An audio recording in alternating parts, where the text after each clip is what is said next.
You are listening to The Breakfast Show. This is Faith FM, and you can listen to us on 87.6, 87.8, and 88. That's right. And I'm here in the studio with Lindsay. I'm Skafy. Lindsay with me and Sandy at the production desk. We had just been talking about the story of when Joseph was put in prison and how God was with him.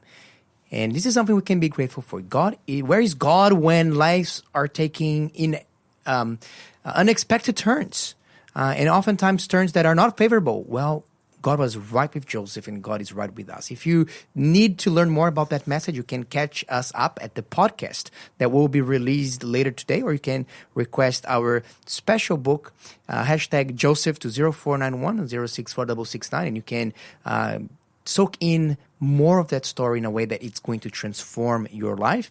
And we're going to be talking about, we have a lot lined up for today, Lindsay. We are going to have Tish.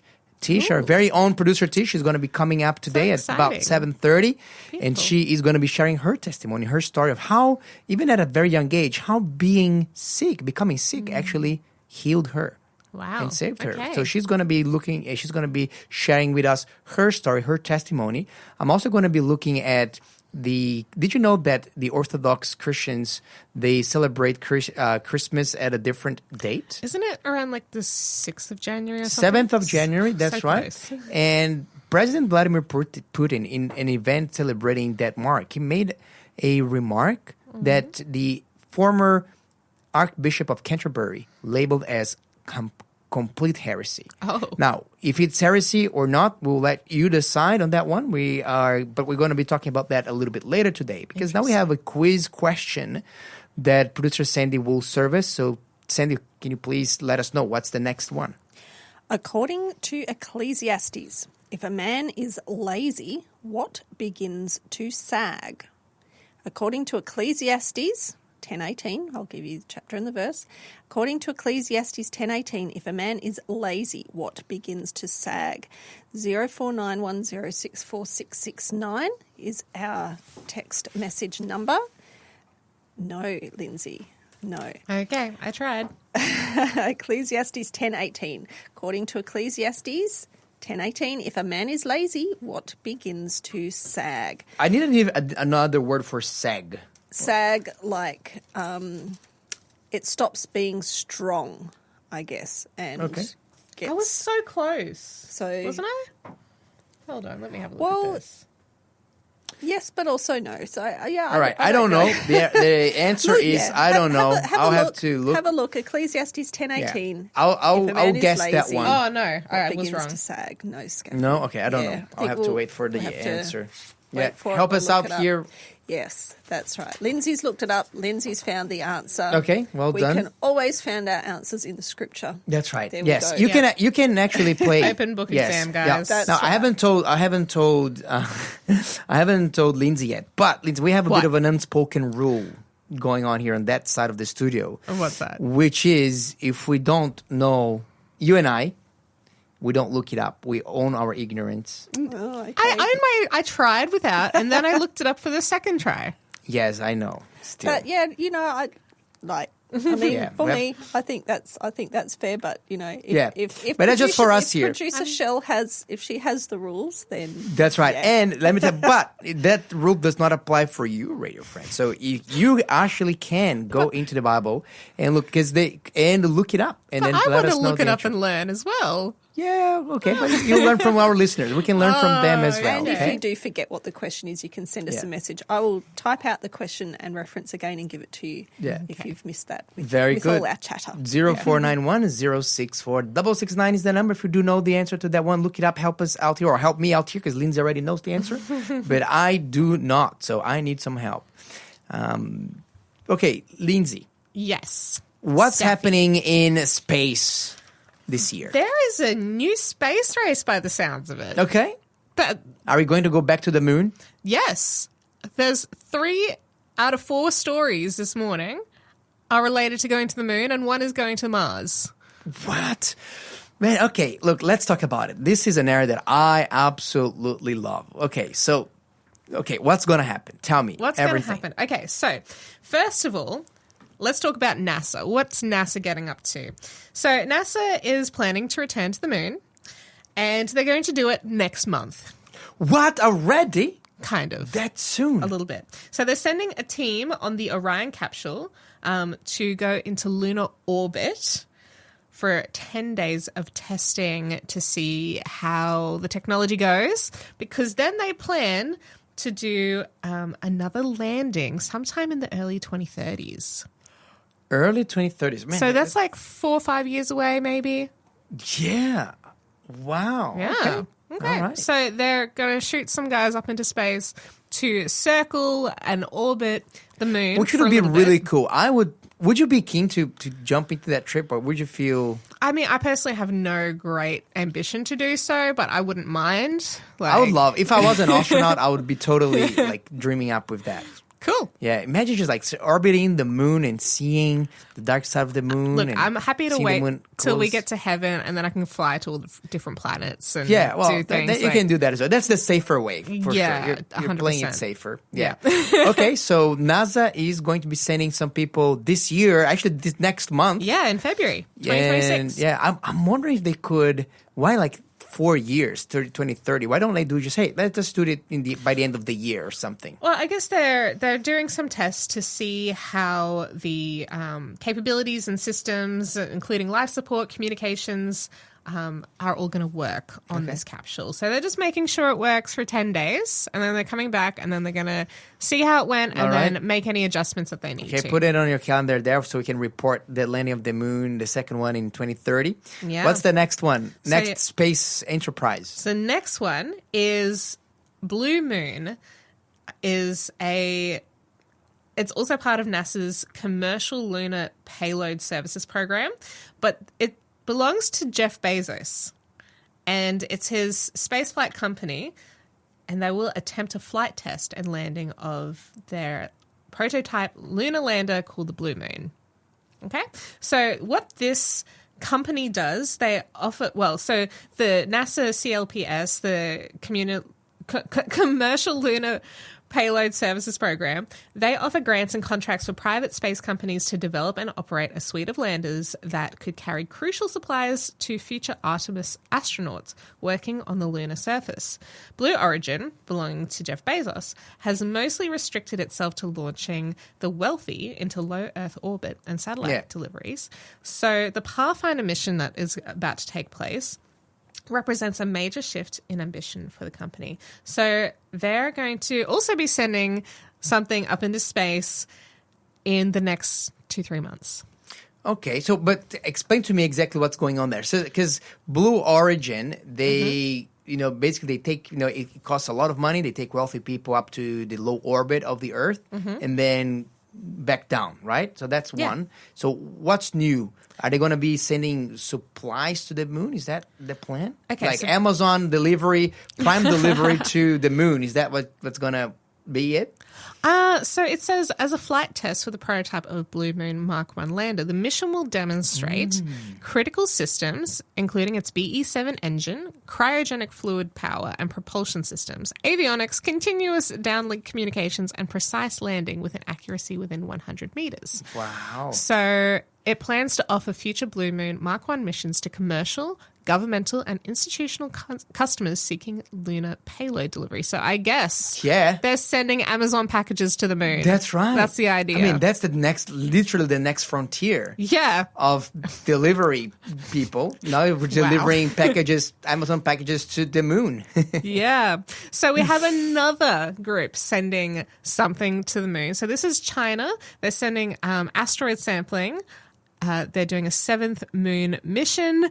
So they're going as well, and they're going to be conducting surface surveys, and that's going to support international scientific instruments from Egypt, Bahrain, Switzerland, Russia, Thailand, Italy, and the US. And then also we have Japan. Okay, let's talk about Mars. Who's going to Mars? Japan is going to Mars. Okay. So When? they are, when are they planning to go? I'm not 100% sure. It looks like it's being postponed to 2027 after a failed rocket test in December of 2025. But what they're planning to do is sending a probe. I believe it is. They will explore both moons and collect a sample from Phobos to bring back to Earth. The MMX probe will have to be an agile little thing. It needs to descend to one moon, take and store a sample, then ascend and fly to the other moon for another landing/takeoff before bringing the precious cargo back home. So they're going to do some surface sampling of Mars. Okay. And bring stuff back. I thought that we were going to be sending people. Right? No, it doesn't look like it yet, but it's certainly a next step in that direction. Yeah. If they're taking surface samples, they're going to have to figure out, because I think they're wanting to find out whether the moons are from ejected chunks of Martian rock, potentially during an impact event, or whether they are asteroids themselves captured by Mars gravity. So they're trying to figure out, do the moons belong to Mars geologically, or are they space rock that's been condensed into moons? Yeah, well, that's a great question to ask. I would have thought that we probably already had the answer to that one, but that would have come. But look, I don't know. I'll tell you what I do know. What do you know? What I do know is that I believe. What do you believe? I believe that when we get to heaven, when Jesus returns, he comes back, he finishes the story of sin, we're going to have eternity ahead of us. And we're going to have infinite projects to work on at our own leisure. I think that one of these projects would be, I imagine Jesus saying, hey, one of my projects is get a Mars and terraform it. Really? Yeah. Why do you think that's God's idea? Well, because it's like a canvas. Yeah. And God is, hey, here's this rocky place, desertic place, transform it in a garden of it. Similar to what I've done to Earth. Go do that to other planets. No, use your technology, use your intelligence, develop things so you can do what I've done to Earth, and now you can go and do with other planets. That's a fascinating idea. I've never thought of that. It would take this is a kind of projects that will take probably like 500 years, 600 years. I don't know. We have to discover new technology and so on, but wouldn't it be so much fun? We'll find out like new activities to do, new sports, and in the meantime, every Sabbath we'll go back to worship God and share with one another what we're learning. Yeah. So I don't think that we're just going to be doing tourism in the big, vast universe that God has made, but I think that God is going to give us some really big projects and say, hey, big boy, big kid project for us to work in. Say, hey, how about you try to transform that planet in something that is inhabitable? Well, there you go. That's an idea. It's certainly not based in anything we can find in the Bible, but it's certainly based in really good imagination. I like it. Yeah, absolutely. Well, doesn't the Bible say that we're going to be in heaven, going to be building houses? Yeah. Well, it doesn't say it's going to be limited to this planet. I guess so. Yeah. So, alrighty. Can happen. You're listening to the Breakfast Show podcast on Faith FM. Positively different. We are now going to review the answer to the quiz question. So please, producer Sandy. According to Ecclesiastes 10:18, if a man is lazy, his rafters or his roof begins to sag. Interesting. Don't do your maintenance. Your house is going to fall down around your ears. I guess so. Yeah, wow. There you go. Very wise. They didn't have maintenance guys back then so much. You had to do it yourself. That's right. I don't know if you have to do it yourself. I don't know. I suspect that. Look, Jesus was a carpenter, as a builder, a stonemason. Sure. Surely it's not just about building new projects, but also maintaining old ones. I mean, yes. I guess the other perspective would be if you can't, if you don't have the skills to do maintenance on your own house, you have to be able to work to pay somebody to do it. So one way or another. Either way, your house is going to fall down around you if you're not working to do it yourself or to pay someone. That's right. And if your house is falling down around your ears, you don't have a house left, that makes you homeless. That's right. So if you are lazy, you're going to end up homeless in a shambled ruin. Wow. Yeah, so don't be that lazy. Escalated quickly. It did. It escalated That's quickly what indeed. it insinuates. Yes. There you go. All right, look, President Vladimir Putin. President Vladimir Putin has been accused by former Archbishop of Canterbury, Rowan Williams, of heresy. Now, what a surprise. What happens here is that they were celebrating the Orthodox Christmas, which is not 25th of December. It is the 7th of January.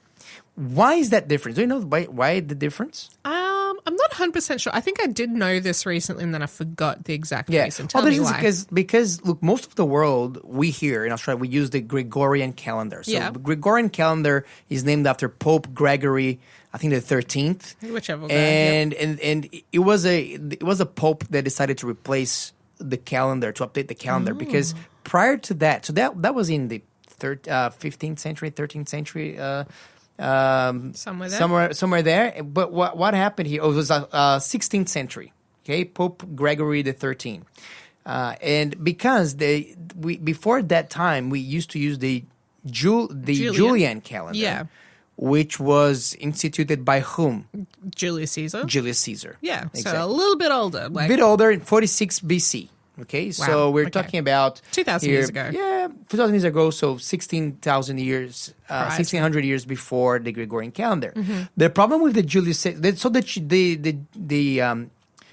Julian calendar is very similar to the ones that we have, okay. except that it has a few problems What in is terms of the numbers of days that they have, Okay.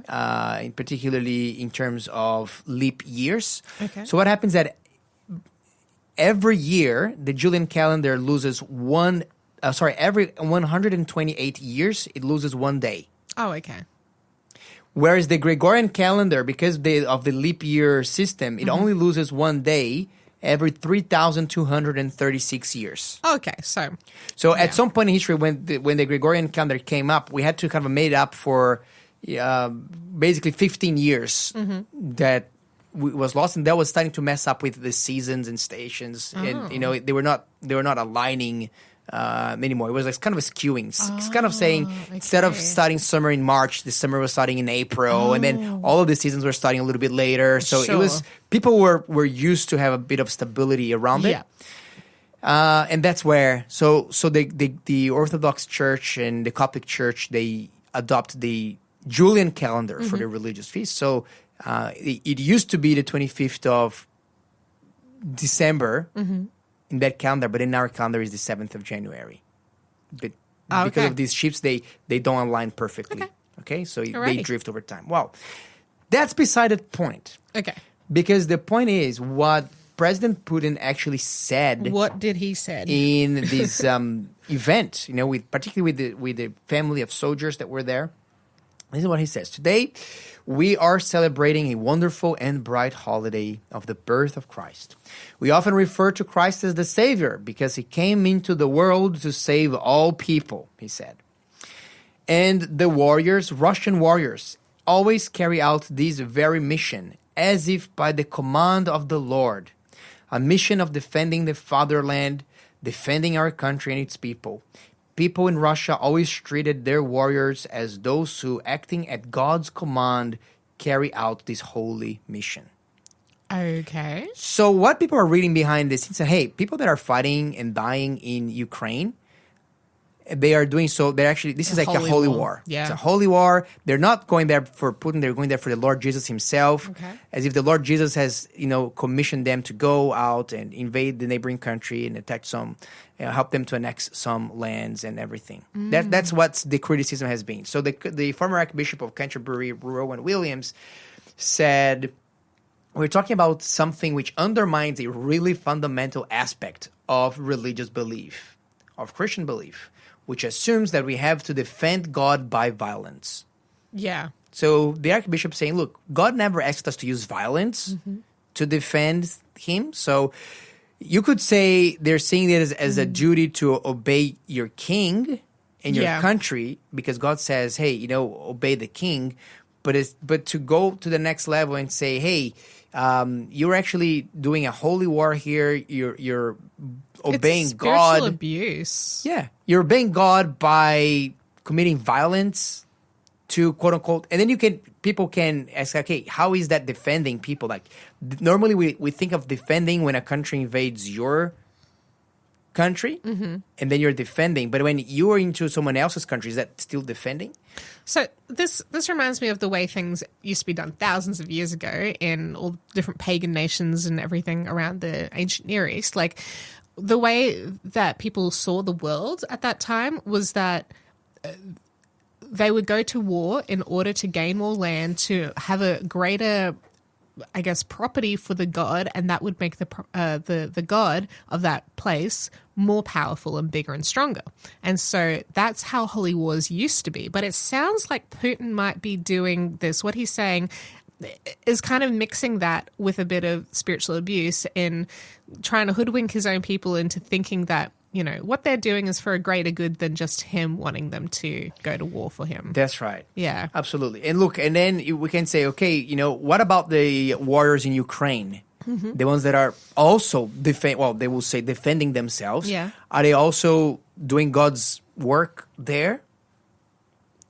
I mean, they're defending themselves. They're not necessarily defending God. So the thing, so if both of them are if both of them are working for God and defending themselves and so on, so God is actually using both sides to kill one another. No, and that's not how God works. That's diminish people. People just using the name of God in vain. That's right. So I think that a lot essentially. of people see this, and this is Yeah. the thing. I think that a lot of people in power think that people are kind of, people don't realize what when people are abusing the scriptures. So to equate going to war on behalf of a nation against another nation for political purposes, to equate that as going out and serving God and you're using violence for God, I believe that it is very far from the Bible. Yeah, 100%. I can say, look, I'm sorry, Mr. President Vladimir Putin, I cannot not see how one thing equates the other. How going on war on behalf of Russia equates to serving or obeying God directly. It's manipulation. Yeah. Yeah. I agree. It's manipulation. Very good. So that is the message here from Vladimir Putin. Now, I also have found here yesterday something really important. So really interesting. This is a news that came from creation.com. It's called The Lost Squadron. So this is talking about, it's an article written by Dr. Carl Wieland. And you know how often in evolutionary science, they say that the deeper you dig in like Antarctica or Greenland into the sheets of ice, like if you go like hundreds of meters down, we're talking about millions and millions of years. Okay. Well, they found a lost World War II squadron buried into about 100 meters of ice, 130 meters of ice. 75 meters of ice, at 250 feet under the ice. That's supposed to be millions and millions of years ago. Rightio. So that completely debunked everything they've said. It debunks everything because what it says that, hey, snowfall and layers of ice can be created with snowfall and then melting, snowfall and melting. And sometimes that that snowfall can happen in unprecedented rates.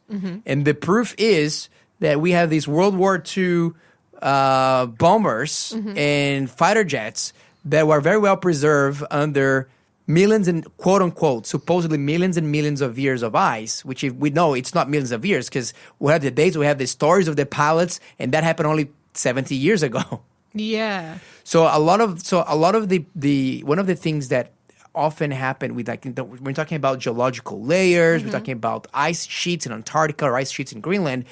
The evolutionary theory has to assume that the rate of the deposition of ice and snow was identical and linear over time, similar to like the rings inside of a tree. Yeah.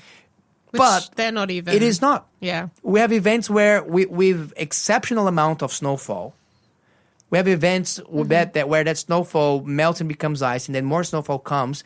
And we have seen that even in a matter of only 70 years, you can create 75 meters worth of ice sheets. I wonder, are they taking into account like the weight of the metal of these instruments of war? Because I don't know if you know, when you go ice skating, the thin blade on the bottom of the ice skate, it presses down into the ice, and the pressure causes melting to happen, which is what causes the blade to slide. And I wonder, if that's what's happening, like there's these objects sinking further deeper that is into the question. ice as well. You're listening to the Breakfast Show podcast on Faith FM. Positively different. Now the time for our interview. This is one that I was looking forward to because I have sitting here right across from me our very own Tish, our producer Tish, our apprentice producer. Letitia, it's great to have you here with us. Thanks for coming. Thank you. So, Tish, I wanted to hear about your story. You shared a little bit about it with me, but before it, because you mentioned that you're very young, aren't you? How old are you now? I'm only 20. You're 20 years old, but you said that you fell in pretty sick, haven't you? Yeah. A few years ago, I can say now that I had the privilege of getting quite sick because it taught me so much. But yeah. Okay, so hold on there because I'm gonna get there because Yeah. a lot of times when people think, "Hey, I'm getting sick," we it's very hard to say, "Hey, could any positive thing come out of that?" But it looks like God had shown you something through your sickness that you wouldn't be able perhaps to see otherwise. But before we get into that, I want to ask you a little bit more about you. So who are you? Tell us a little bit, like, where you're from. Do you have a family, friends, or siblings? Tell us a little Yeah. bit about where did you grow up? Yeah, so I grew up in the beautiful place called Brisbane, more specifically Logan. I know there's some people from my church listening. And I need to put this a bit closer. Yeah, just come a bit closer to the microphone. Yeah, there you go. we are. Yeah, so I grew up in Logan, went to school there. I've got a lot of beautiful friends. And yeah, after I graduated high school, had the privilege to go to a program called Arise, and that's where I've made a lot of my spiritual friends that I have now. Okay, so tell me a little bit about what this Arise program is that you've went. What did you do there? Yeah, so Arise is basically a 3-month program where you get together, study the Bible, get some time to have outreach programs, learn how to give Bible studies, and yeah, just get a closer walk with God. And Okay, that's so really positive. cool. I actually did the Arise course myself. Nice. And I really love it. It was a long time ago. When was it? About 10 years ago now. But I really enjoyed it. Yeah. The Arise Yeah, program is a same. great program. By the way, just a tip there: if you're keen to grow in your faith, and if you like to invest 3 months, 3.5 months of your life in learning, just like having an immersion in the Bible and learning how to share your faith with others, you have to check it out. Text me here, and I can send you the link for the Arise program, ARISE, or you can just Google it for yourself.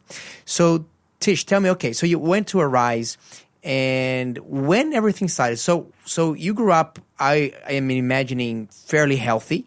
Yeah. And what happened? So how did you get sick? It's a pretty fun story, actually. I grew up being a very active person. As you know, Skafy, I'm a bit of a runner, not anymore, but I loved going on big, long runs, lots of hikes, pretty active person. And so, yeah, on one of these hikes, we'd gone to Girraween National Park. Beautiful place. Where is it? Fully recommend. It's near Stanthorpe. Okay. So that is... In New South Wales, inland? Okay. Inland New South Wales. Beautiful, beautiful place. 100% recommend it for hiking. And I got bitten by a mosquito, which sounds really, really small, but it had a really big impact on my life because I got pretty sick because of that. And then, So what was the disease that this mosquito transmitted to you? I believe it's called Ross River fever. Ross not River pleasant. fever. No. Yes. Oh, I've heard about it. It's gnarly. Yeah. So that took a bit of a turn for the worse for a couple of years. It gave me lots of problems with fatigue, made walking pretty hard, made studying pretty hard. Because, yeah, this was happening at the same time as senior high school was happening. But what happened Yeah. to you? So how did you discover that you had Ross River disease? So just a couple of months of some severe fatigue and lots of symptoms and nausea and stuff like that wasn't getting any better. And so, yeah, eventually we went to a doctor and they said, this is what has happened. And, yeah, we just didn't catch it early enough. But was there a treatment for that? Is there a cure? Or is that going to stay with you forever? Or how does it work? Just some really, really good lifestyle choices, which have been positive and, yeah, better now. But Okay. it's just got to be managed with lifestyle. Okay, because there's no cure. I mean, for it's just like a flu that you get over it and then it's gone. It can. kind of stays in your system, kind of like malaria. It's supposed to only last for a couple of months, but it can affect you in some way for the rest of your life.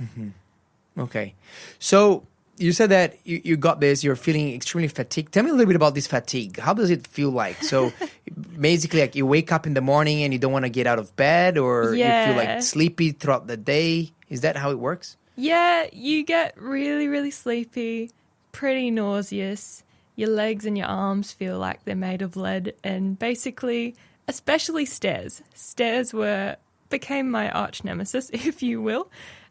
We had this one really big flight of stairs up to the English class when I was in high school. And I remember I would get halfway up the stairs and just sit there and cry because there was so many more stairs left. And yeah, that's really when, I realized that I needed God. So how did God come into place? Because you, was that before Arise happened into your life? Yeah, it was before Arise. So, but I'm assuming here that you grew up in a Christian family, in a Christian did, home. yeah. So you heard about Jesus before. I'm assuming that your parents would have taught you how to pray, and you've read many Bible stories by now.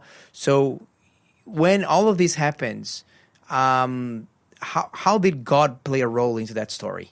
So, from every other perspective, you would say that I was a pretty normal Christian girl growing up, but I also had my own coping strategies and my own things that were making my life what I thought was fulfilling and how I thought I had control of it, that being through being able to exercise when I got stressed, or being able to go and hang out with friends, or to do something that I knew that I could be fully in control of.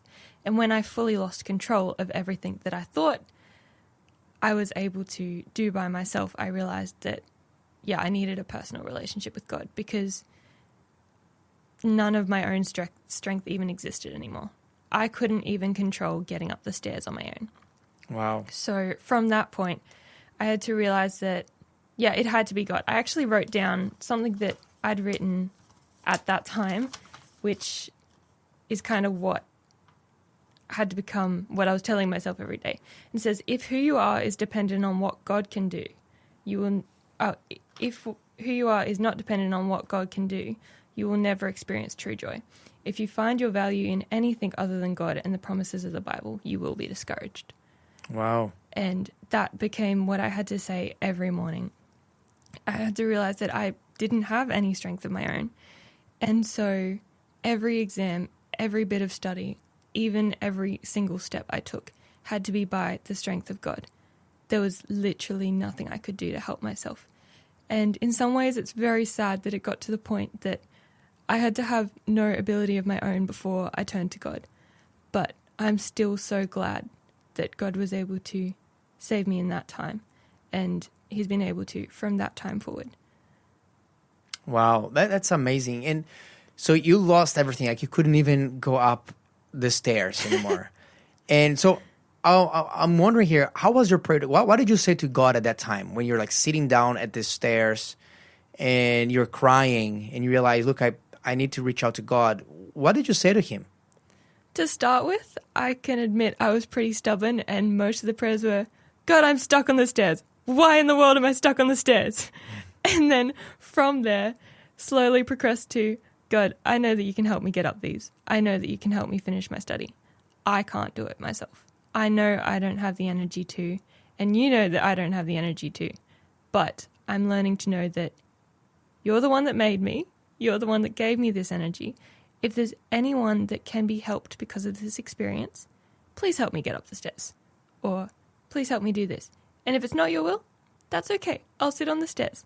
And sometimes I did sit on the stairs, and someone would come along and talk, and we'd be able to have a conversation on the stairs. So nobody would help you get up the stairs? Oh, yeah. Some of my friends did help me up the stairs. Okay. But other times it was good to just sit down, and then someone would come and say, are you okay? But I would be able to have a conversation with them, and sometimes that would be able to help them as well.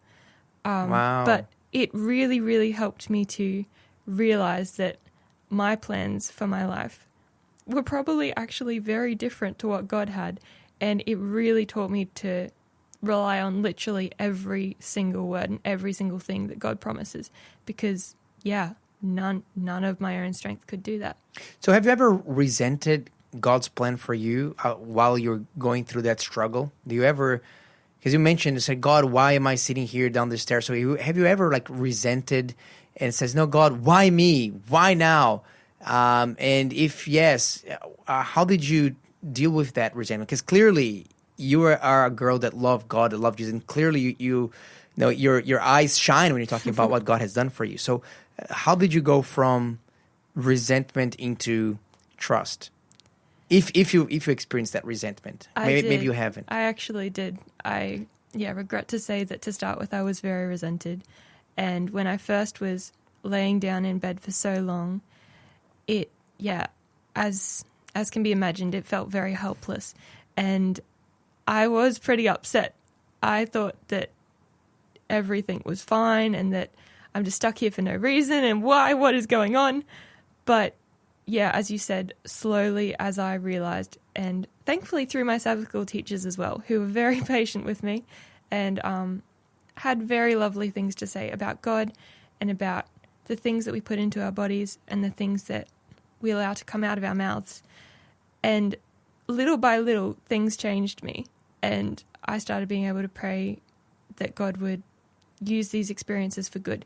And then slowly, it didn't happen overnight, slowly, bit by bit, I was able to turn that resentment into joy and into, thank you, Lord, that this has given me the opportunity to be close to people that need it right now. And that was, really powerful. Wow. And how did God help you, for example, complete your studies? Because I would imagine that even studying and trying to focus would be a pretty big thing. How did he pull through? How did he use just like some supernatural ability or strength, or how did it work for you to complete your studies? That sounds crazy to say, but I actually do believe that was the case. I had sometimes, I'll use an example here, where I showed up to an exam one morning and I felt really sick.